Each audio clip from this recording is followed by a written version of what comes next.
Fala, povo bonito, como vocês estão? Nessa semana que antecede a sua prova, professora Mayara falando aqui diretamente dos estudos do Vale Concursos, e hoje nós vamos fazer aqui conteúdos, trabalhar com conteúdos exclusivos para sua prova, tá certo? Então essa semana a gente vai ter muita coisa bacana focada aí para você que está estudando para a Polícia Penal, Você que veio percorrendo esse longo caminho desde a publicação do edital até agora, momento aí, que antecede a sua prova, está chegando. Eu imagino que os corações estão aflitos, Mas, gente, não se preocupem, se você fez a sua parte, vai dar tudo certo. Nós vamos trabalhar aqui com alguns conteúdos, tá? Alguns pontos ali que a gente aposta para a sua prova, e também vamos ter vídeo de questões. Eu sei que muita gente gosta, e eu sempre enfatizo a importância da resolução de questões. Então nós vamos ter aí um conteúdo vasto, tá? Com várias questões aí, não só das minhas matérias, mas também dos outros professores aqui do Vale Concurso. Então, se você não é inscrito no canal, aproveite e já se inscreva, deixe seu like aqui nesse vídeo, deixe seu comentário. Eu espero em breve, ter vários retornos positivos aí de muitos alunos aprovados, se Deus quiser. E o que vocês precisarem, podem contar comigo, beleza? Meu Instagram, gente, vou colocar na tela para vocês, tá?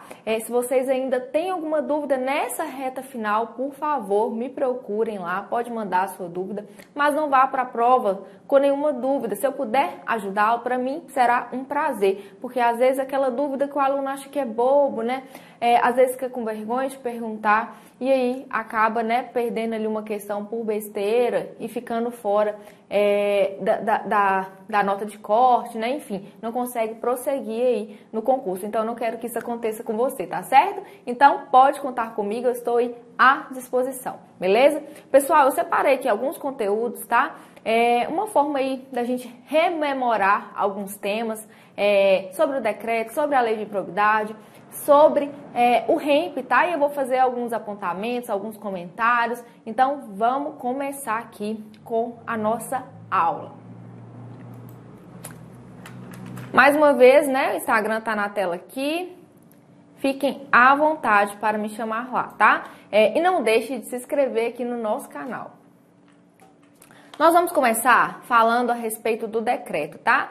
Esse decreto aqui, o decreto 9.489 de 2018, gente, esse decreto, ele vai estabelecer normas, estruturas, procedimentos para a execução da Política Nacional de Segurança Pública, que está previsto lá na lei que institui o SUSP, que é a Lei 3.675 de 2018, que também é cobrada aí na prova dos senhores, tá? E aí eu tenho já alguns apontamentos para fazer aqui, porque muita gente... Eu já falei isso em algumas oportunidades. Toda vez que eu ministro qualquer conteúdo a respeito do SUSP, eu falo desse ponto. E mesmo assim, às vésperas de prova, eu tenho recebido algumas perguntas, alguns candidatos que ainda estão fazendo confusão com isso. O que acontece? Por que na lei, gente, a lei que instituiu o SUSP, por que a lei fala Ministério Extraordinário da Segurança Pública, enquanto o decreto fala Ministério da Justiça e Segurança Pública? E aí fica meio confuso, porque lá na lei fala que quem é responsável pela gestão, pela coordenação do SUSP é o Ministério Extraordinário da Segurança Pública, enquanto que o decreto fala que o responsável será o Ministério da Justiça e Segurança Pública. Essa confusão, ela nada mais é que terminológica. Por quê, gente? Questão de nomenclatura. Nós tivemos reformas administrativas no governo, o presidente da República, ele quis enxugar a máquina pública e, diante disso, ele acabou fundindo, extinguindo alguns ministérios. O que aconteceu? Nós tínhamos, até 2018, o Ministério Extraordinário da Segurança Pública. E aí a lei, ela é do ano de 2018. Então, era esse ministério que nós tínhamos responsável aí, pela pasta da segurança pública, tá certo? E aí, quando o Bolsonaro ele assumiu a presidência da República em 2019, ele fez uma reforma administrativa e ele fundiu o Ministério da Justiça com o Ministério da Segurança Pública, tá? E aí, gente, o decreto, ele é ato do chefe do executivo, no caso, o próprio presidente da República. Ele vai lá e ele altera o decreto. Agora, a lei não, gente. A lei, para ser alterada, ela precisa passar pelo devido processo legislativo. Isso demanda o quê? Criação, tá? Projeto de lei, votação, né? Promulgação e publicação de outra lei.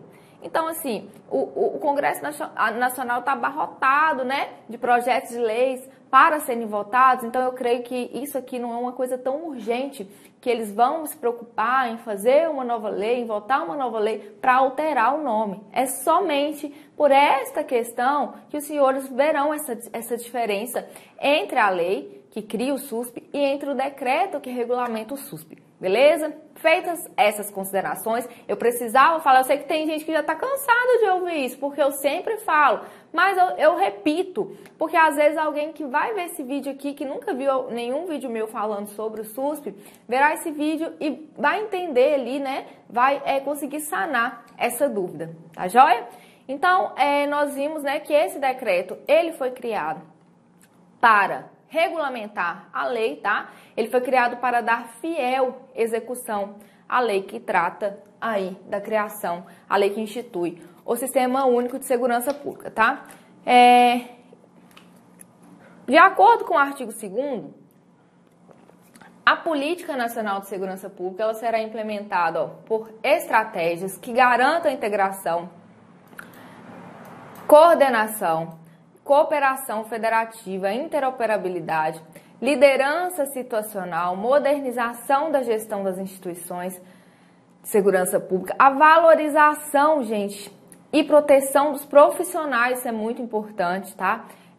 Complementariedade, dotação de recursos humanos, né? Nós estamos tendo concurso por quê? Para aumentar a quantidade de profissionais de segurança pública no âmbito da Polícia Penal, né? Recursos humanos. Diagnóstico dos problemas a serem enfrentados, excelência técnica, avaliação continuada dos resultados e garantia da regularidade orçamentária para execução de planos e programas de segurança pública. Então, é preciso, gente, que os órgãos de segurança pública, eles atuem o quê? De uma maneira integrada, né? É preciso que haja essa integração, que não adianta cada órgão, cada instituição aí agir de forma isolada, né? O combate ali à criminalidade tem que ser feito de forma integrada, né? Todas as polícias agindo em conjunto, bem como, né? Por exemplo, cada um ali tem a sua função determinada pela Constituição Federal, lá no artigo 144.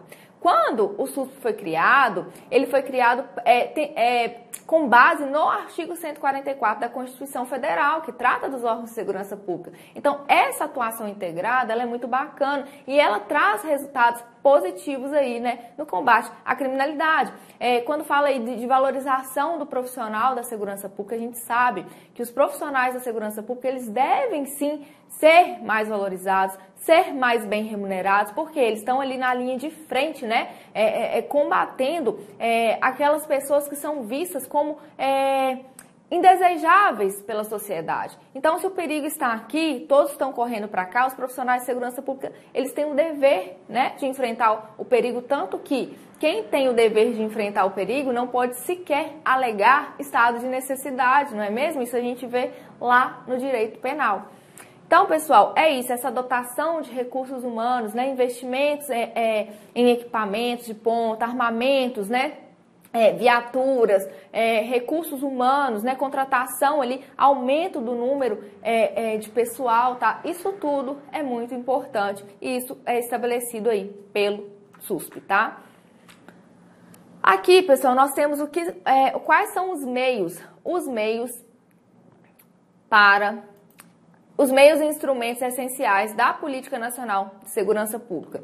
A gente tem, o primeiro meio aqui, né, instrumento, é o Plano Nacional de Segurança Pública e Defesa Social, que também é chamado de PNSP, tá? E dentro desse plano, necessariamente, a gente tem outro plano, que é o Plano Nacional de Enfrentamento de Homicídios de Jovens. Então, ó, vejam bem aqui.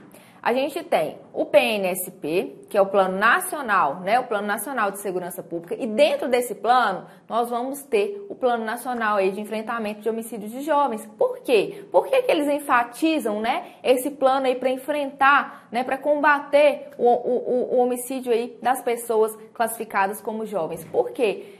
Se a gente comparar os índices, as estatísticas, né, as maiores vítimas aí de crimes contra a vida, especificamente o homicídio, são pessoas jovens, são pessoas ali na faixa etária entre 18 e 30 anos. Então, esse índice é alarmante. Então, o SUSP, ele se preocupou, tá? Esse decreto, ele se preocupou em combater, em diminuir essa taxa. Então, dentro do Plano Nacional de Segurança Pública, nós temos que ter um plano, tá? Que vai focar ali como que eu vou combater, como que eu vou diminuir, tá? Como que eu vou enfrentar essa situação que ocorre no nosso país, em que os jovens são as maiores vítimas de homicídio.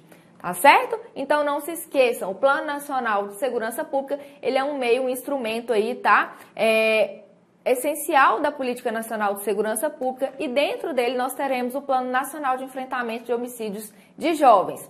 Nós temos o Sistema Nacional de Informações e Gestão de Segurança Pública e Defesa Social. Esse sistema, ele tem uma série de informações relativas, né, pertinentes aí à segurança pública. Então, nós vamos ter lá dados relativos a armas, munições, né, ao tráfico de drogas, ocorrências registradas, veículos, condutores, uma série de informações. Isso é muito importante, né, para proporcionar a própria atuação integrada entre os órgãos de segurança pública, que é pregado pelo Sistema Único de Segurança Pública, tá? Então, esse sistema, ele contém ali várias e várias informações a respeito aí da segurança pública. Um outro meio instrumento aqui é a atuação integrada, né? Mais uma vez, nós vamos falar aqui de atuação integrada dos mecanismos formados pelos órgãos federais de prevenção e controle de atos ilícitos contra a administração pública e referentes à ocultação ou à dissimulação de bens, direitos e valores. Esses mecanismos, essa atuação integrada aqui, gente, diz respeito a órgãos federais que prevêem a lavagem de capitais, tá? Quando a gente fala aqui referentes à ocultação, dissimulação de bens, direitos e valores, essa ocultação, essa dissimulação, ela nada mais é do que a lavagem de capitais. E nós temos órgãos federais que atuam, né? Como, por exemplo, o COAF. O COAF, né? Quem nunca ouviu falar do COAF em épocas aí de escândalos, de políticos envolvidos em atos de corrupção, não é mesmo? Aposto que você alguma vez já escutou essa palavra. O COAF, ele atua, né? Ele atua aí no combate a esses ilícitos, essa ocultação, dissimulação de bens, direitos e valores, que é a chamada lavagem de dinheiro. Continuando, pessoal. Então, nós vimos aqui, né? Só fazendo aqui um panorama. Então, nós temos como meio instrumento o Plano Nacional de Segurança Pública e Defesa Social, o PNSP, né? Nós vamos chamá-lo assim daqui para frente. O Sistema Nacional de Informações a respeito, né, da segurança pública. A atuação integrada desses órgãos que vão atuar no controle de ilícitos contra a administração pública referentes aí à lavagem de dinheiro. Aqui, o responsável, né? O Ministério da Justiça e Segurança Pública, ele vai ser o responsável. Então, se vocês virem lá na lei, falando Ministério Extraordinário da Segurança Pública, volto a dizer, né? O decreto é que está atualizado no que tange aí ao atual Ministério. Então, o Ministério da Justiça e Segurança Pública, ele vai ser responsável pela gestão, pela coordenação e pelo acompanhamento do Sistema Único de Segurança Pública. Ele vai orientar e acompanhará as atividades dos órgãos integrados ao sistema, além de promover as seguintes ações. Então, olha só, vejam bem, ele terá, né, o Ministério da Justiça e Segurança Pública, ele terá a função ali de acompanhar, de coordenar e de gerir todo o Sistema Único de Segurança Pública. E, além disso, ele deve implementar algumas ações. Vamos ver quais são essas ações. A primeira delas, gente, apoiar os programas de aparelhamento e modernização dos órgãos de segurança pública e defesa social do país. O que é isso? É o que eu acabei de falar aqui anteriormente, né? Nós vamos modernizar as polícias, nós vamos o quê? Equipar as polícias com armamentos de ponta, né? Utilização de meios tecnológicos. Hoje, muitos crimes, tá? Eles são desvendados ali, por exemplo, através das atividades de inteligência. Outra coisa que é fundamental, as atividades, né, de perícia criminalística, tá? Às vezes você vai chegar no local ali local de crime e não há, né, não há testemunho ocular, não há câmera de segurança, mas, por exemplo, tem uma digital ou tem um fio de cabelo. Então, assim, pra gente conseguir fazer essas diligências, são necessários o quê? Aparelhos, né? Então, esse investimento, essa modernização aí das polícias, tá? Dos órgãos de segurança pública, foi trazido pelo SUSP. E é muito importante, né, gente? Porque a gente sabe que, principalmente em alguns estados brasileiros, as organizações criminosas, elas atuam, né, com armamentos utilizados em guerra, né? Armamentos capazes de derrubar helicópteros. Então vejam só, a polícia não tem como combater, né, essas organizações se ela não é aparelhada, né, de forma coerente, de forma proporcional para a criminalidade com a qual ela lida. Implementar, manter e expandir, observadas as restrições previstas em lei quanto ao sigilo, o Sistema Nacional de Informações e Gestão de Segurança Pública. Então, nós temos que ter o sigilo desse banco de dados. Porque, pensem, se esse banco de dados, ele vaza, gente, ou, por exemplo, muitas pessoas terão interesse até mesmo em monetizar, em comprar, tá? Esses dados, porque são dados sensíveis, são dados vulneráveis, relativos a todas as informações, né, que tangem aí a segurança pública. Então, nós temos que ter o quê? Esse sigilo, ele será implementado, mantido, expandido aí, né, pelo Ministério da Justiça e Segurança Pública. Ele tem que atuar de forma sigilosa, embora nós temos aí, né, a previsão de expansão do Sistema Nacional de Informações, não podemos esquecer, né, que esse sistema, ele é sigiloso. Efetivar o intercâmbio de experiências técnicas e operacionais entre os órgãos policiais federais, estaduais, distrital e as guardas municipais. Vejam bem, tá? As guardas também entraram aqui, as guardas também fazem parte do Sistema Único de Segurança Pública. Então, cuidado com uma eventual questão na sua prova, extinguindo, né, ou deixando de lado as guardas municipais aí, referentes, né, ao SUSP. Então, vamos ter atenção aqui. Então, esse intercâmbio de experiências, ele é muito válido, porque o Brasil, ele possui dimensões continentais, ele é muito extenso. Então, às vezes, nós vamos observar, né, maior quantidade de crimes, por exemplo, relativos ao patrimônio, ou nós temos aí hoje, né, a figura do novo cangaço, né, que está muito falado. Então, às vezes, um tipo de crime que ocorre com maior frequência lá no Nordeste não vai ser o mesmo que ocorre no Sul do Brasil. Então, essa troca de informações, essa troca de experiência, isso é muito válido. E isso acontece. A Polícia de Minas, por vezes, vai aí, né, recentemente, foi ao Ceará fazer intercâmbio. A Polícia do Amazonas vem até Minas Gerais. Até pouco tempo, na Polícia Militar, duas instituições, né, de outros estados, elas vinham fazer formação na Academia de Polícia Militar de Minas Gerais. Então, assim, vejam como é importante, né, que haja aí essa troca de experiências, essa troca de técnicas operacionais, tá? Valorizar a autonomia técnica, científica e funcional dos institutos oficiais de criminalística, medicina legal e identificação. Só voltando. De modo a lhes garantir condições plenas para o exercício de suas competências. Essa valorização, essa autonomia, gente, é muito importante. Como eu disse, né, a criminalística, a identificação, a própria medicina legal também, por vezes, serão, né, os meios ali utilizados, as ciências a serem utilizadas para elucidação de crimes, tá? Por exemplo, crimes sexuais, né? Aí coleta ali um material biológico na vítima e é possível, né, identificar o autor, caso, né, esse material biológico conste em algum banco de dados. Então, é necessária essa valorização, essa autonomia técnica, científica e funcional dos órgãos de criminalística, medicina legal e identificação, tá? Então, é preciso, né, que seja implementado. Essa é uma das ações aí que serão feitas pelo Ministério da Justiça e Segurança Pública. A qualificação, ó, promover a qualificação profissional dos integrantes da segurança pública e defesa social, especialmente nos âmbitos operacional, ético e técnico-científico. Então, ó, além de técnicas policiais, né, operacionais, nós também temos que ter essa qualificação no âmbito da ética e no âmbito técnico-científico. Essa valorização, gente, essa qualificação é muito importante, porque se a gente pegar o quadro, né, o cenário criminalístico do Brasil há 10 anos atrás e compará-lo com, né, se nós pegarmos o quadro de 10 anos atrás e compará-lo com o cenário atual, nós vamos ver que muitas coisas mudaram, né? O crime evoluiu.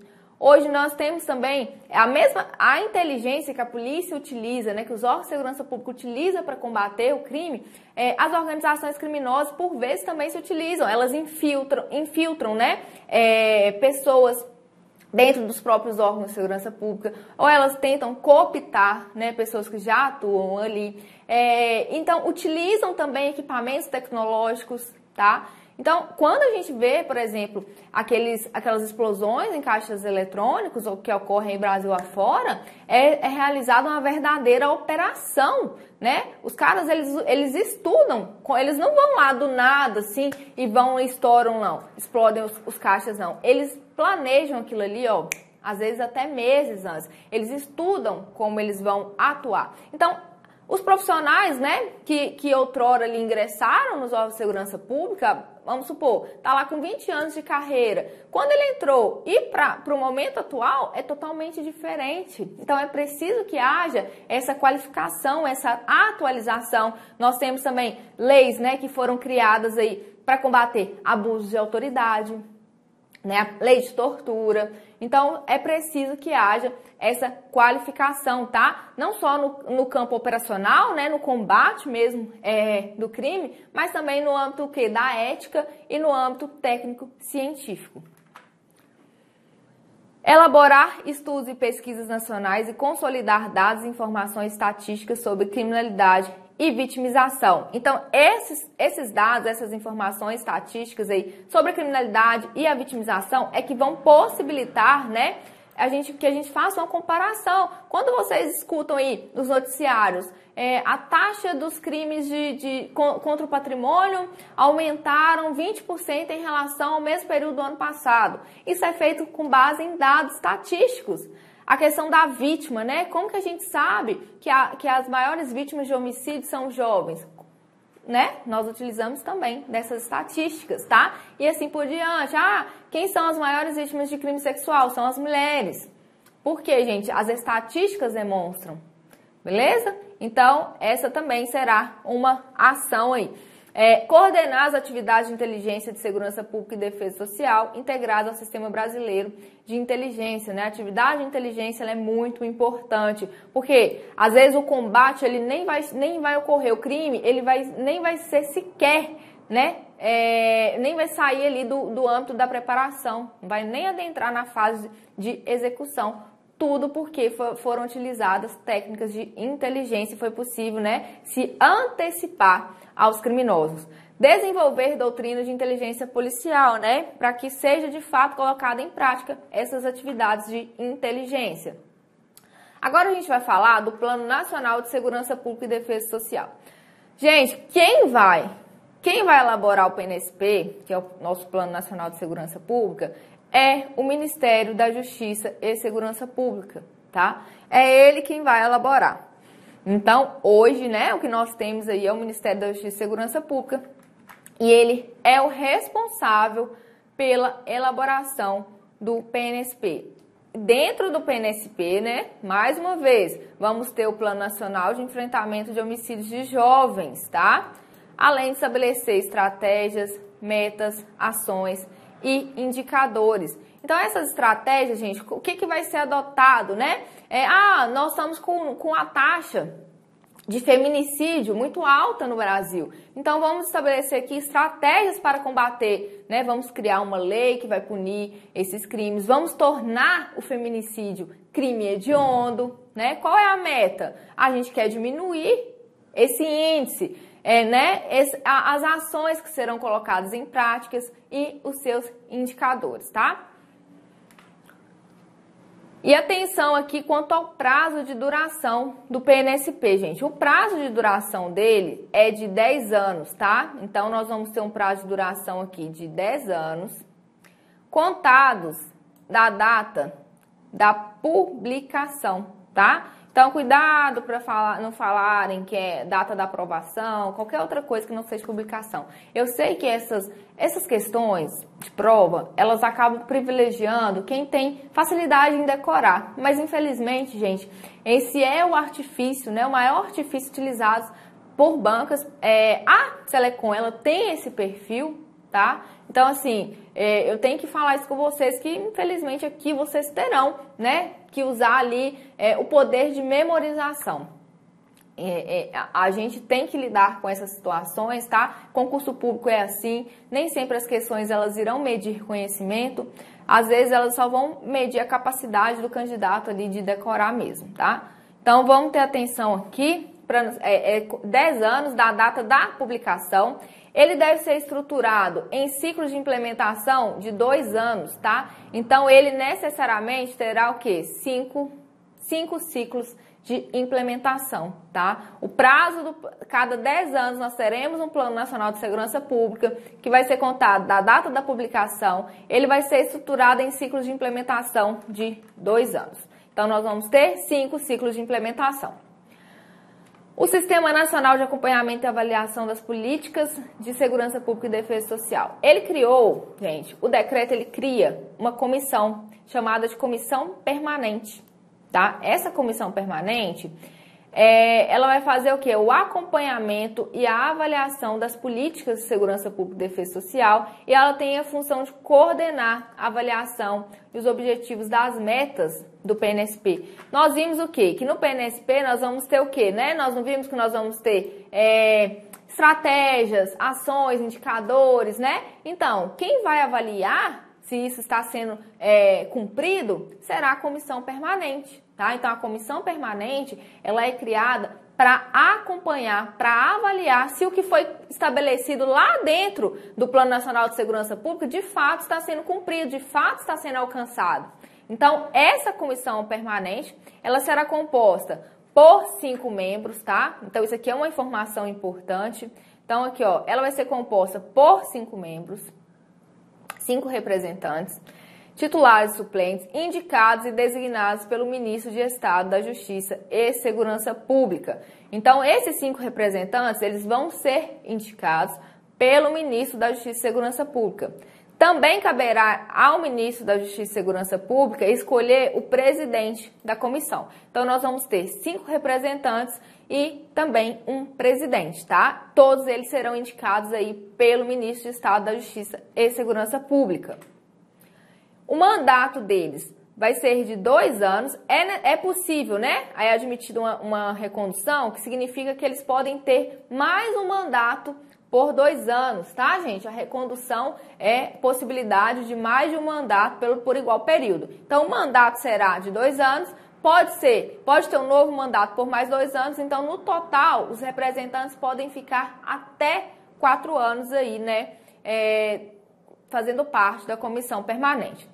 As decisões, né, serão por maioria simples, com a presença da maioria de seus representantes. Então, se a questão falar que a comissão vai decidir, vai deliberar por maioria relativa, é a mesma coisa que maioria simples, tá, gente?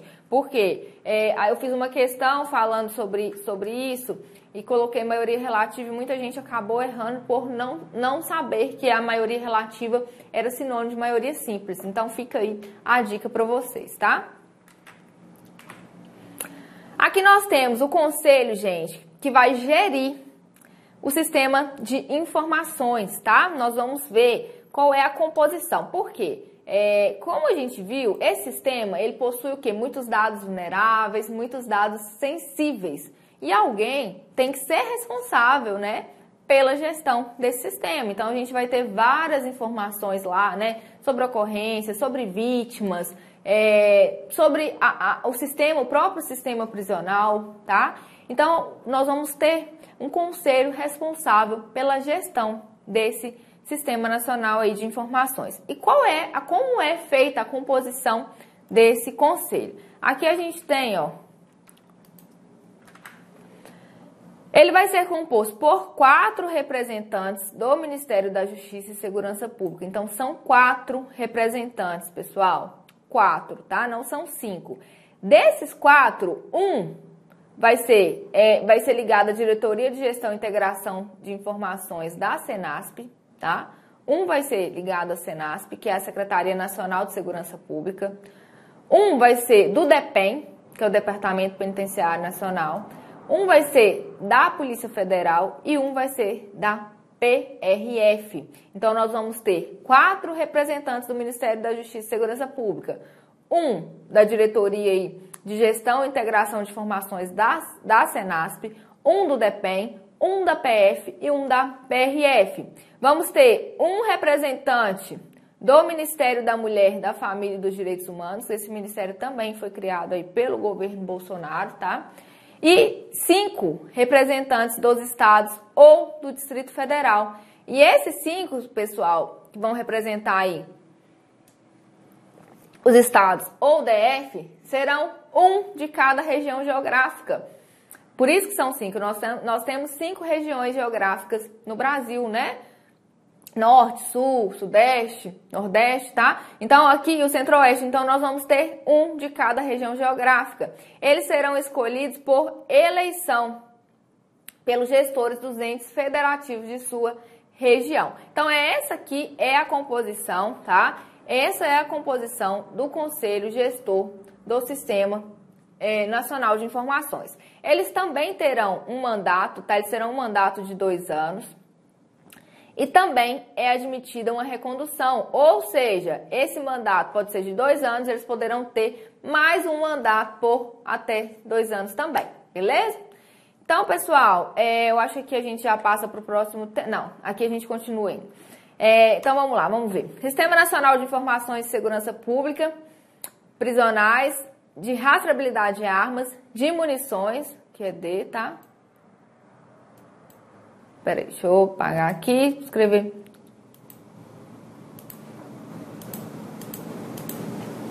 Agora sim.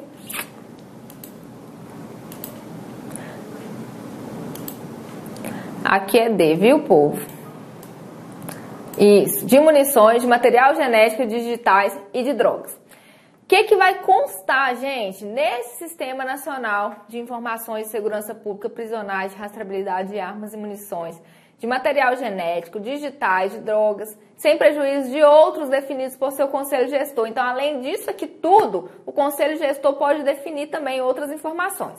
Então, nós vamos ter dados e informações relativos a ocorrências criminais registradas e comunicações legais. Então, todas as ocorrências que foram registradas serão inseridas nesse sistema. Por isso que a gente consegue fazer os dados estatísticos. Por isso que a gente consegue saber quantos homicídios tiveram no Brasil no ano de 2021.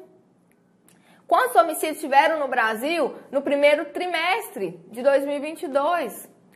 Né? Quantas pessoas foram presas ali, acusadas de crimes de roubo, por exemplo, tá? Então, a gente consegue, através aí dessas ocorrências registradas e comunicações legais. Registro e rastreabilidade de armas de fogo e munições. Gente, a arma, quem produziu a arma, quem produziu a munição, qual foi a fábrica responsável? Quem foi, para qual estabelecimento comercial ela foi destinada? Quem a vendeu? Quem comprou? O registro dela, tá? Todas essas informações, isso, claro, eu tô falando, né, dentro da legalidade, porque infelizmente a gente sabe que existe aí o mercado clandestino, o tráfico internacional de armas, né? Mas aqui nós estamos falando de informações que acontecem ali dentro da legalidade, tá? Que às vezes, gente, muitas armas, elas só vão, né, para o mercado negro porque elas são extraviadas ou elas são furtadas, tá? Eram, a princípio, armas legais, mas que acabam, né, vão lá e raspam a numeração, é quase que impossível identificar a fonte, né, que proveio aquele armamento. Entrada e saída de estrangeiros, gente, é de estrangeiros, tá? Não é entrada e saída de brasileiros, não. Isso aqui, porque nós vamos conseguir, né, através disso aqui, identificar, por exemplo, atos terroristas, tráfico internacional de armas, tráfico internacional de drogas, tráfico de pessoas, tá? Então, essa entrada e saída de estrangeiros. Pessoas desaparecidas. Sabe aquelas pessoas que desaparecem, que a gente vê foto ali em conta de água, conta de luz, tá? Essas pessoas também vão constar aqui dentro do Sistema Nacional de Informações. Execução penal e sistema prisional, é o que eu falei com vocês a respeito aí das pessoas privadas de liberdade, né? Tudo que ocorre ali no âmbito do sistema prisional e da execução penal. Recursos humanos e materiais dos órgãos e das entidades de segurança pública. Então, você, né, enquanto recurso humano da Polícia Penal de Minas Gerais, os materiais, né, os recursos materiais, tá, dos órgãos e das entidades aí de segurança pública. Condenações, penas, mandados de prisão e contramandados de prisão. Por que a gente consegue cumprir um mandado de prisão lá em Porto Alegre e esse mandado foi expedido lá no Amapá, por exemplo? Por quê, gente? Foi expedido lá em Macapá e a gente consegue cumprir lá em Porto Alegre, no Rio Grande do Sul. Justamente porque ele vai constar, né, no banco de dados que vai possibilitar que seja verificada a sua autenticidade, que de fato aquilo existe. Então, às vezes a pessoa ela tem um mandado de prisão e ela tá foragida, às vezes, né, não sabe daquele mandado. E ali passa-se um tempo, ela já mora em outra cidade do Brasil e um dia ela vai lá tirar a identidade dela, o RG dela. E aí ela é presa, né? Porque tinha um mandado de prisão em aberto para ela, que foi expedido não sei aonde, tá? Então, é através desse sistema aí de informações. Repressão à produção, à fabricação e ao tráfico de drogas ilícitas, a crimes correlacionados, além da apreensão de drogas ilícitas. Então, tudo que diz respeito aqui, né, ao tráfico de drogas também vai constar no Sistema Nacional de Informações. O índice de crimes que foram elucidados, tá? Aqueles crimes que a gente conseguiu identificar o autor, tá? Que a gente conseguiu elucidar ali o motivo pelo qual ocorreu, quem foi o autor, a vítima, tá certo? Veículos e condutores, tá? Então, todos os veículos e os condutores vão constar aqui também. Por que a gente consegue identificar? Na verdade, por que a gente consegue verificar que uma pessoa ela não possui CNH, que ela está dirigindo sem habilitação? Porque é feita a consulta nesse sistema. Então, os condutores, quem tem permissão ali para dirigir veículo automotor, ele vai constar nesse sistema. Então, quando a pessoa ela é parada ali, por exemplo, numa blitz, e o policial pede, né, documento do veículo, pede CNH, ele vai conferir dentro desse sistema, porque às vezes o carro é clonado, às vezes o chassi do carro foi alterado, tá? Então, por isso que nós temos aí essas informações no sistema. Banco de dados e de perfil genético, gente, e de digitais. É o que eu falei, os institutos ali de identificação, de criminalística, de medicina legal, eles vão conseguir, às vezes, elucidar crimes sem que haja testemunha, sem que haja nenhuma informação ali a respeito do autor, mas utilizando técnicas de perícias, né? Esse banco de dados, perfil genético, a digital. Às vezes tem uma digital em algum objeto que ela não é visível, né? A gente não consegue vê-la assim a olho nu, mas são empregados ali alguns instrumentos, né? Até mesmo alguns produtos que é possível, né? Às vezes, como que a perícia consegue identificar que houve sangue naquele local e foi lavado? Utiliza-se o luminol, né? O luminol é uma substância que vai reagir com o ferro do sangue e vai possibilitar, né, a identificação de que naquele local ali teve sangue, embora não, aparentemente você não enxergue nada. Então, assim, é muito bacana, né? Esse perfil genético que eu falei lá no início a respeito de uma vítima de crime sexual, por exemplo. Coleta ali o material genético, né, deixado na vítima e, né, se constar dentro do Sistema Nacional de Informações o material genético daquele autor, vai ser possível fazer ali, né, uma comparação, tá? E chegar ali, né, à autoria delitiva. Vamos prosseguir aqui. Agora a gente vai falar do REMP, pessoal. Nós vamos falar do REMP agora e encerramos aqui o decreto, tá? Agora a gente volta a falar do decreto lá na nossa aula de questões, beleza? Vamos falar do REMP aqui. O REMP, gente, muitas dúvidas a respeito do REMP. O REMP é enorme, o REMP tem mais de 700 artigos. Muita gente falou, eu preciso dar o REMP todo, o que eu vou fazer? A banca, infelizmente, ela foi omissa nesse ponto. Ela foi omissa nesse ponto, ela não especificou. Primeiramente, o que ela fez? Na publicação do edital, ela trouxe de forma expressa o REDPRI, porém, ela fez uma retificação no edital e retirou, mas não colocou, não delimitou a quantidade de artigos, por exemplo. O REDPRI, ele era o documento utilizado, né, que regia ali o regime disciplinar aplicável no sistema prisional. Então, nós não temos mais o REDPRI. Em 2016, o REMP, né, ele foi criado e tudo que diz respeito ao regime disciplinar foi inserido em seu bojo. Então, por essa razão, a banca ela deu um indicativo pra gente do que ela quer o regime disciplinar, tá? Ela só fez essa retificação, tirando o REDPRI, porque o REDPRI ele não existe mais. Isso poderia dar ensejo à anulação de questões.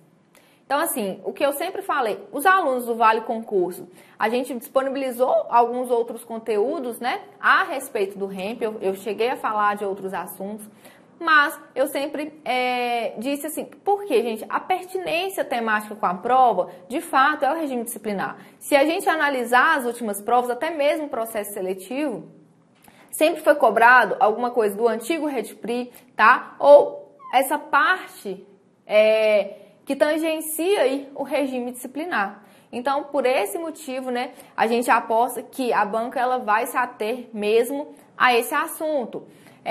Por quê? Os demais assuntos são procedimentos internos que são utilizados ali no dia a dia da carceragem, como, por exemplo, movimentação, escolta, tá? Isso vocês estudam em minúcias, tá? Em pormenores, no curso de formação. Aí sim, o REMP é estudado de cabo a rabo e na prova do curso de formação caem muitas questões sobre o REMP, tá certo? Então, a gente vai falar aqui também dessa parte do regime disciplinar. Dos direitos, tá? Vamos falar aqui dos direitos do preso. Todas as autoridades, elas devem o quê? Respeitar a integridade física e moral do condenado, a pena privativa de liberdade ou restritiva de direitos, também do preso provisório e do submetido à medida de segurança ou monitoração eletrônica. Vejam só, a integridade, ela não é só física, tá? Ela é também moral. Então, aqui, a moral inclui a integridade psicológica. Então, todo mundo tem que respeitar, gente. Tem que respeitar. Inclusive, né, o desrespeito, a não observância disso que está apregoado aqui, pode dar aso aí a práticas de tortura, de abuso de autoridade. Então, não é só o preso condenado, não. O preso provisório, ele também tem direito, né, de que sua integridade física e moral seja respeitada. Aquele que está submetido à medida de segurança. Esse preso, gente, que cumpre medida de segurança, é o preso inimputável. É aquele que não tem discernimento da prática dos seus atos, tá? E monitoração eletrônica, né, aquele que utiliza aí a chamada tornozeleira eletrônica. São direitos do preso os civis, sociais e os especificamente prisionais.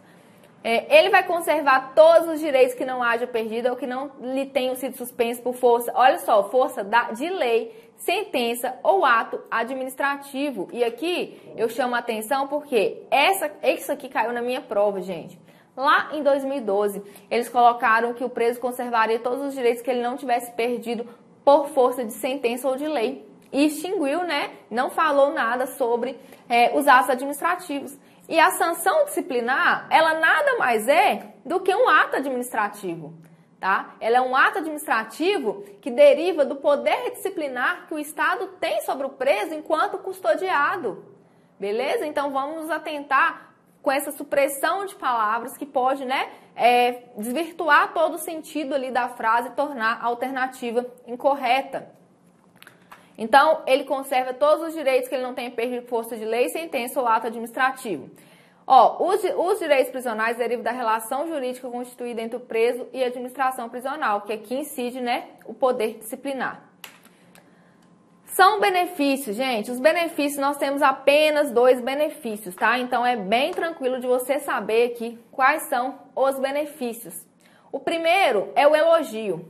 E o segundo é a concessão de regalias. Então, nós temos, ó, benefícios é gênero, as espécies são elogio e concessão de regalias. As concessões de benefícios, elas serão possíveis, né? Elas têm em vista aí a não ocorrência de faltas disciplinares, o comportamento do preso com a disciplina e sua dedicação ao trabalho e ao estudo. Então, ó, não ocorrência de faltas disciplinares, comportamento, né, o bom comportamento, colaboração com a disciplina e com a dedicação ao trabalho. Então, gente, o preso que vai receber esses benefícios, né, é aquele preso que se destaca de forma positiva. Não é um preso que tem um bom desempenho no trabalho, é um preso disciplinado, é um preso comportado, tá? E não pode cometer, obviamente, né, falta disciplinar, porque esse vai ter como consequência, essa prática de falta disciplinar terá como consequência a sanção, tá? Então, é o preso que se destaca de forma positiva. O CTC, que é a Comissão Técnica de Classificação, por proposta escrita, não é proposta verbal. O diretor vai fazer ali um documento escrito propondo, tá? Ao CTC, essa concessão do elogio ao preso que se destacar, bem como o comportamento do preso. Então, o diretor vai lá e faz uma proposta escrita, encaminha para o CTC vai avaliar a possibilidade de conceder um elogio aí para o preso que se destaca de forma positiva. Agora, a gente tem que tomar cuidado porque a publicidade do elogio deve levar em conta a integridade física do preso. Por que isso aqui, gente? O fato do preso ser elogiado não pode, né? Pode não soar bem perante aos demais presos, porque pensem, por que ele está sendo elogiado? O que ele fez de tão extraordinário para ter sido concedido o elogio a ele? Isso pode soar mal, pode soar como delação, né? O famoso X9. Então, assim, essa publicidade desse elogio tem que levar em conta, né? Senão vai colocar a integridade física do preso em risco. O diretor-geral da unidade prisional, levando em consideração a conduta e a disciplina do preso, poderá fazer as seguintes concessões e regalias. Olha só, quais são aqui as regalias que a gente pode ter? As regalias que a gente pode ter aqui para o preso. Primeiramente, visitas extraordinárias. A gente sabe que as visitas elas são estabelecidas aqui dentro do REMP. Né, os dias, os horários em que elas ocorrerão, o REMP prevê isso. E aí, gente, as visitas sociais elas ocorrem aos finais de semana. Mas aqui, como forma de regalia, é possível que haja visitas extraordinárias, fora daquelas que já são previstas pelo REMP. Participação em práticas e espetáculos educativos e recreativos promovidos pela unidade prisional, tais como frequência à prática de esportes na unidade prisional, tá? Assistir a espetáculos artísticos, culturais ou de entretenimento, pode colocar lá um filme, né? Para assistir, o cinema em casa, cinema no presídio, tá? Utilização da biblioteca ou empréstimo de livros para serem lidos na própria cela para os presos que não estudam.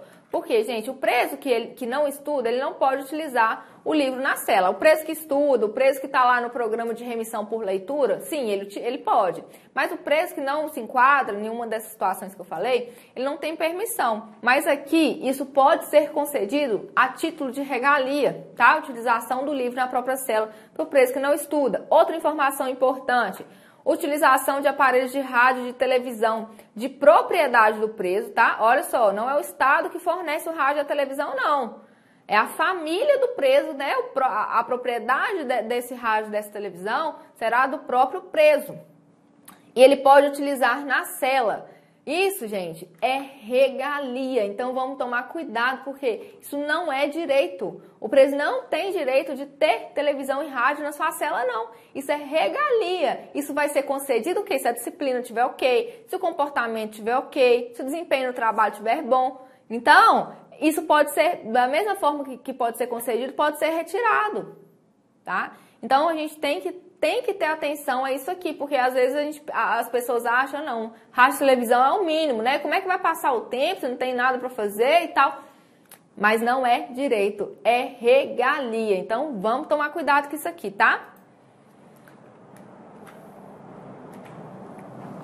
As faltas disciplinares. São faltas disciplinares todas as ações e omissões que infringam este regulamento. Então, não só as ações, mas também as omissões. Quando em um mesmo ato ocorrerem mais de uma falta, essas deverão ser julgadas na mesma sessão, aplicando-se cumulativamente a sanção. Então, em um mesmo ato, em um mesmo contexto, tá? Em um mesmo contexto fático, houve ali mais de uma falta. Então, por exemplo, se o preso estava agredindo seu companheiro de cela, ali, causando, né, várias lesões, o policial penal chegou, né, para apartar ali a situação e ele desrespeita o policial penal. Veja que no mesmo contexto ele praticou duas faltas e elas estão conexas, tá? Então elas serão julgadas na mesma sessão e as sanções elas serão aplicadas de forma cumulativa. Quando a soma, gente, das sanções ultrapassar 30 dias, o infrator ele vai cumprir 30 dias de isolamento e vai ter um intervalo de 10 dias, tá? De convívio geral e depois ele cumpre o que restou. Então, gente, nós temos casos de presos que só vive de intervalo. Ele tem tanta sanção disciplinar que ele só vive de intervalo, ele só conta com intervalo. Ele cumpre 30 e fica esperando os 10 dias dele de intervalo. Aí vai cumprindo o resto. Por quê? Uma falta atrás da outra, entendeu? São presos extremamente indisciplinados, tá? Isso acontece. Então, aqui, né, para não possibilitar, para evitar que ele fique o tempo todo ali isolado, ele cumpre 30 dias de isolamento, aí ele tem esse intervalo de 10 dias de convívio geral e ele vai cumprir o resto que ultrapassou os 30 dias. Sempre que a falta disciplinar constituir fato delituoso, o diretor-geral da unidade prisional deverá comunicá-la imediatamente à autoridade policial, sem prejuízo da sanção disciplinar cabível. Então, olha só, se a falta disciplinar for também crime, né, a depender do crime, pode ser falta grave, né, se o crime for doloso, ou pode ser falta média se o crime for culposo. Mas se for fato delituoso, for crime, o diretor-geral ele tem que comunicar imediatamente à autoridade policial, que aqui é o delegado de polícia, sem prejuízo da sanção disciplinar cabível. Então aqui, pessoal, peço atenção porque eu analisando aí as questões que foram cobradas nas últimas provas, daqui de Minas Gerais, essa questão caiu em uma das provas, eu não me recordo de qual ano foi, mas caiu falando uma coisa sem pé nem cabeça, falando que o coordenador geral ele tinha que apresentar o preso perante o Ministério Público e o Ministério Público ia oferecer queixa-crime. Era uma coisa sem pé nem cabeça, mas se a pessoa não sabe, se ela nunca viu aquilo ali, ela pode achar que está certo, tá? Então vamos tomar cuidado que o diretor-geral ele vai apresentar o preso perante a autoridade policial, caso a falta disciplinar seja também crime. As medidas cautelares. O diretor-geral da unidade prisional pode determinar por ato motivado o isolamento preventivo do preso, o período não superior a 10 dias. Esse isolamento preventivo, quando ele pode ocorrer, gente? Ele só vai ser possível quando houver indícios fundamentais da iminência, está prestes ou já foi cometida uma infração disciplinar grave, tá? Então, a infração disciplinar média não vai possibilitar aí esse isolamento preventivo. Ou também, outra hipótese também, é para assegurar a disciplina, a integridade física dos custodiados e a segurança da unidade prisional. Então, o exemplo que eu dou aqui, o diretor-geral ele recebe a informação ali de que naquela noite determinado preso vai tentar fugir, tá? Que já está tudo certo ali, que ele não consegue, o preso, né, que delata ou a informação, ela não identifica qual meio que ele vai utilizar, mas há informação de que ele vai fugir. Então, o que ele faz? Ele pega, né, esse preso e coloca em isolamento preventivo, porque está na iminência de ocorrer uma falta grave. Ou então, esse preso ele já estava ali nos atos executórios da fuga, ele estava em cima do telhado, mas ele foi surpreendido, né, ele estava tentando fugir, ele foi surpreendido, ele também, né, pode ser colocado aí nesse isolamento preventivo. Ou há risco à integridade física de algum detento, ele sabe que ele está ameaçado, né, ele está ameaçado pela carceragem, e naquela noite foi dada uma ordem, né, por algum outro preso que daquela noite ele não passa, que ele tem que morrer naquela noite. Então ele também pode ser colocado ali em isolamento preventivo, tá? Esse isolamento preventivo, lembre-se do prazo, não pode ser superior a 10 dias. A sanção disciplinar objetiva preservar a disciplina e tem caráter, gente, o caráter da sanção é preventivo e educativo.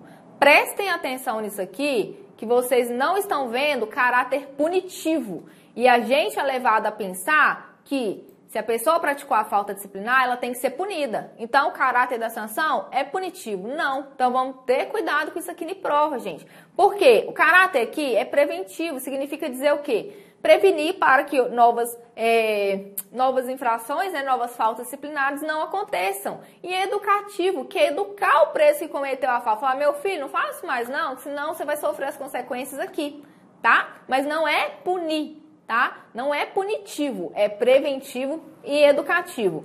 Não haverá sanção disciplinar sem expressa e anterior previsão legal ou regulamentar. A mesma coisa que a gente estuda lá no direito penal, que é a anterioridade da lei penal, que não há crime sem lei anterior que o defina, não há pena sem prévia combinação legal, é a mesma coisa aqui.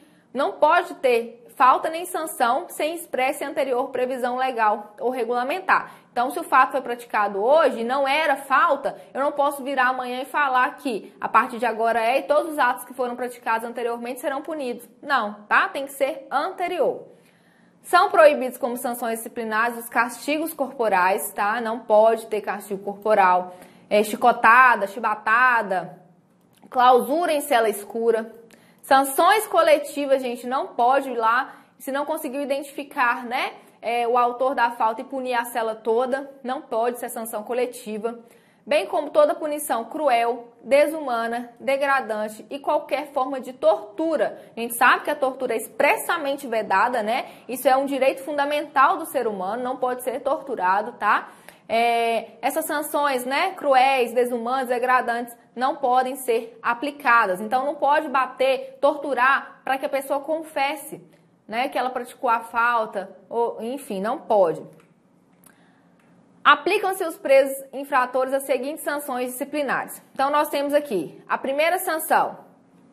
Primeira sanção que a gente tem aqui é a advertência verbal, repreensão, que serão aplicadas para as faltas leves, né? A gente sabe que essas duas aqui primeiras são aplicáveis para as faltas leves. Nós temos suspensão ou restrição de direitos e nós temos o isolamento. O isolamento, gente, ele vai diferenciar aí, né, em relação ao prazo para as faltas médias e para as faltas graves. E temos a inclusão no regime disciplinar diferenciado. Esses 4 primeiros incisos aqui, advertência, repreensão, suspensão, restrição de direitos, isolamento, eles são aplicados pelo próprio, né, diretor-geral aí, depois do devido processo administrativo disciplinar. Agora, a inclusão no regime disciplinar diferenciado é feito somente pelo juiz, tá? Pelo juiz competente, que no caso aqui é o juiz da execução penal. Não vamos confundir sanções, ó, aqui nós vimos as sanções disciplinares, tá? Sanções disciplinares, são essas. Cada uma aí, né, prevista para, dependendo aí da classificação da falta. Agora, aqui nós temos sanções administrativas, que não se confundem com as sanções disciplinares. Elas podem ser aplicadas de forma isolada, somente as sanções administrativas, ou cumulada com alguma sanção disciplinar. Então, essas sanções, quais são essas sanções administrativas? Nós temos a perda ou suspensão das regalias. Por exemplo, estava tendo visita extraordinária, a gente vai lá, né, e suspende, ou o preso perde essa regalia. Suspensão aqui, ó, né, de visitas concedidas em caráter de regalia e retenção de objetos, por exemplo, o rádio e a televisão que estavam na cela, né, retenção de objetos. Esses objetos, né, que foram retidos em virtude de sanção disciplinar, que não forem restituídos, eles vão ficar à disposição para a família. Aí a família vai lá e retira esses objetos na unidade. Pessoal, são circunstâncias que atenuam a sanção. Aqui vai contar ponto positivo, tá? Como ponto positivo para o preso. Então, ó, atenuantes: ausência de falta anterior, nunca cometeu uma falta durante a execução penal. a pouca importância da participação do preso na falta, ou seja, essa falta teria ocorrido com ou sem a participação dele não teve tanta relevância.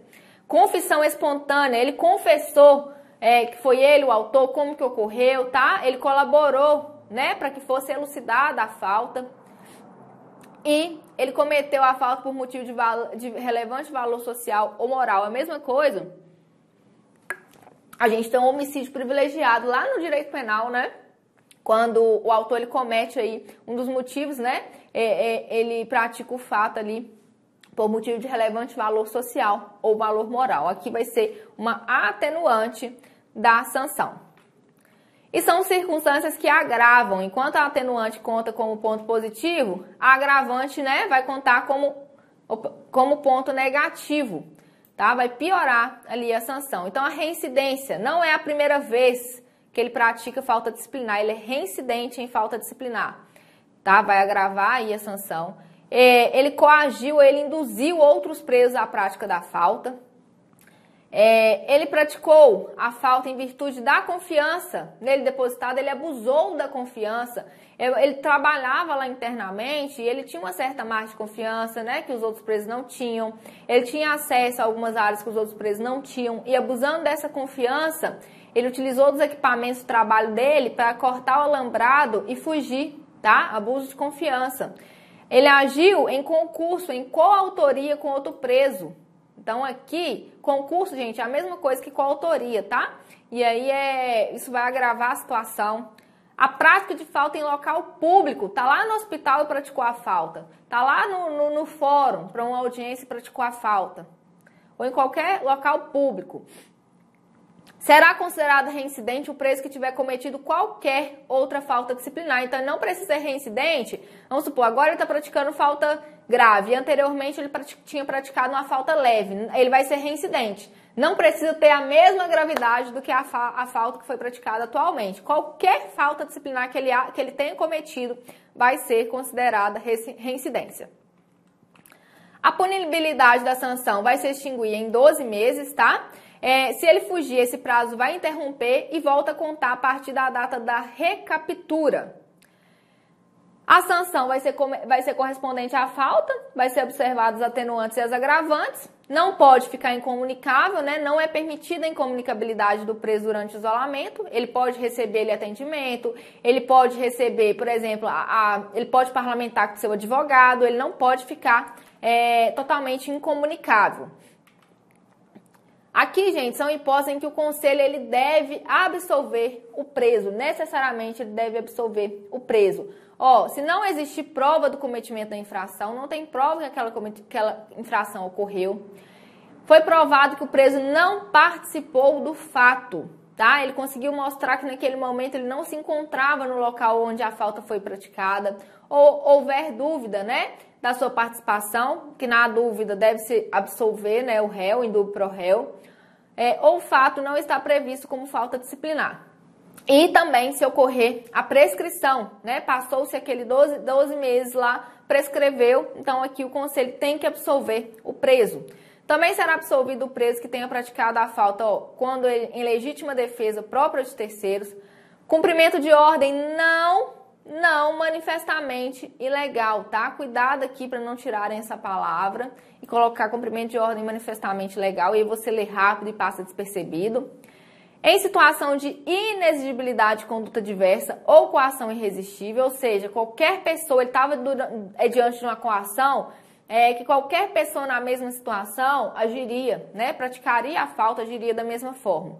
Ou em estado de necessidade, né? Essas aqui são as excludentes de culpabilidade e também de ilicitude lá do Código Penal. Rapidamente falando aqui, gente, sobre improbidade administrativa, para a gente poder finalizar. O que acontece? Nós sabemos, né? Eu também já falei disso aqui várias vezes, tem algumas pessoas aqui que devem estar cansadas de ouvir, mas eu falo porque às vezes tem alguém que não escutou ainda e está com dúvida, porque eu também tenho recebido isso ainda essa semana, né? Perguntando a respeito do que eu vou falar aqui agora. A lei, ela foi alterada depois do seu edital. Seu edital é de agosto, do final de agosto de 2021. A alteração da lei veio em outubro de 2021. Pergunta, pode ser cobrada alteração? Gente, não pode. Isso poderia ser causa de anulação de questões, tá?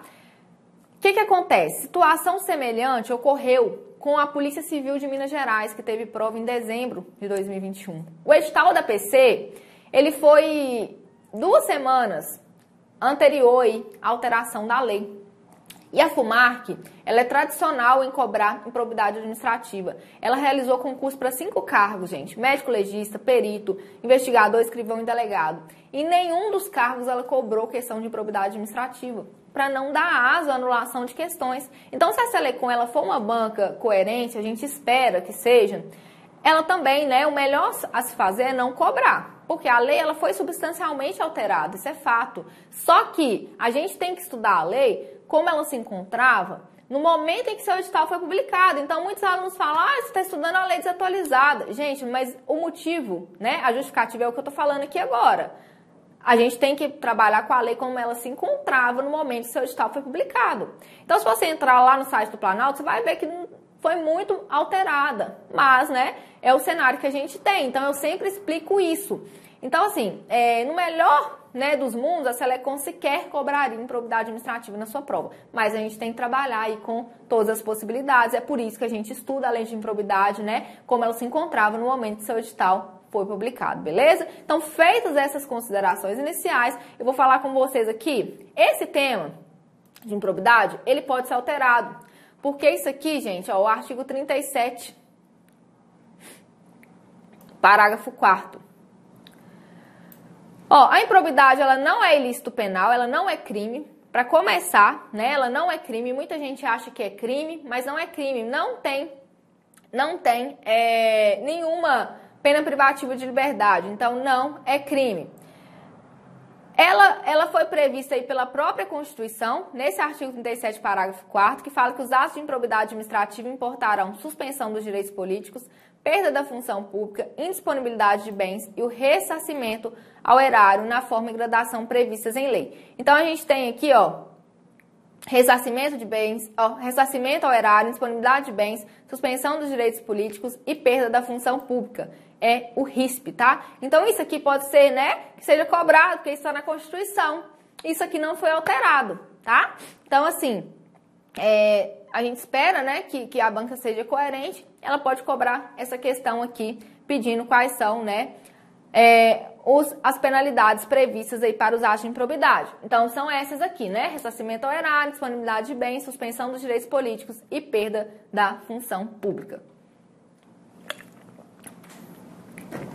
Pessoal, assim, a gente vai encerrando, né, esse conteúdo aqui de dicas. Nós vamos ter o próximo aqui conteúdo, vai ser de questões, muitas questões, então não perca, vai ser disponibilizado aqui também no YouTube. E lá, né, fazendo questões, eu também vou falando a respeito do conteúdo e a gente vai revisando. Então eu espero vocês também na nossa aula aqui, voltada, né, para a Polícia Penal, só com questões, tá? Serão praticamente aí 2 horas com questões, então não perca, tá? Se você não for inscrito no canal, aproveita e já se inscreva para você ser notificado. E outra coisa, se ficou com dúvida aqui, gente, por favor, né, me procura, já deixei meu Instagram aí no início, mas é Maiara OSD, eu tô à disposição, não vá para sua prova com nenhuma dúvida. E eu deixo aqui, gente, toda a minha energia positiva para vocês, tá? Agora, né, você que veio plantando aí durante esses meses, a sua colheita se aproxima, então agora é hora de manter a tranquilidade, respirar fundo e saber que a sua parte foi feita da melhor forma possível, dentro das suas possibilidades. Então a gente tem que confiar também. Quem confia em Deus, né, ou qualquer outra coisa que você confia, a gente tem que confiar, entregar. A gente faz a nossa parte, mas nem tudo está sob o nosso controle, tá? Então tem coisas que são destinadas a nós e a gente luta por aquilo ali e vem. Agora, a gente também tem que ter resiliência na vida. Se caiu, levanta, tá? Segue em frente com a cabeça erguida. Eu desejo a você, gente, uma excelente prova. Eu espero de coração receber muitas notícias de aprovação. Podem contar comigo aí, tá? Durante todo esse processo, eu estou à sua disposição. Um abraço e boa sorte para todo mundo. Até mais, gente. Tchau, tchau.